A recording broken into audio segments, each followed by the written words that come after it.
There are certain metaphors that are just too good not to use, even if they are not strictly 100% true.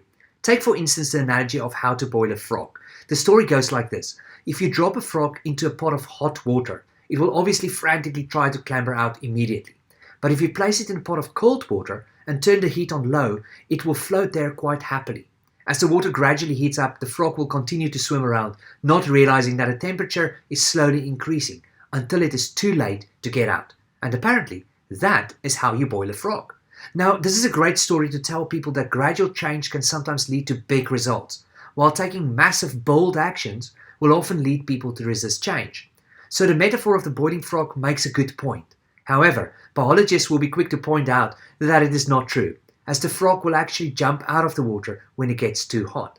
So for the realists among us, may I offer another story to make the same point. Imagine you're in an ice-cold room, or one of those walk-in fridges, and on one of the shelves is an ice cube. Now imagine the temperature is raised by only 1 degree, ever so slowly. You will most probably not even notice it. So gradually it goes from -3 to -2 to -1, 0, still no change, still not noticeable to you at all. And then 1 more degree, exactly the same as before, and suddenly the ice starts to melt. Or think of the construction of a new house. It sometimes looks as though nothing is happening for weeks while the builders are busy with the foundations. And then one day, after only being away a few days, there are suddenly walls and maybe even a roof. And you wonder how on earth it happened so quickly. Yet the truth is that it happened gradually. You just couldn't see a lot of the actions that eventually led to the house being built. Or think of a bamboo. It can take around 5 years for its roots to spread underground, while nothing is happening above the soil. And then, after years of apparently nothing happening, it will suddenly grow extremely high in only a few weeks.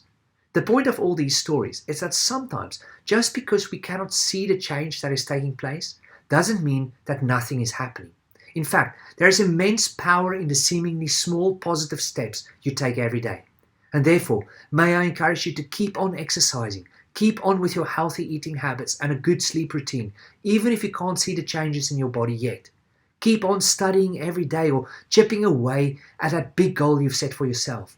Or keep on investing in those around you, even if it looks like nothing is making a difference yet.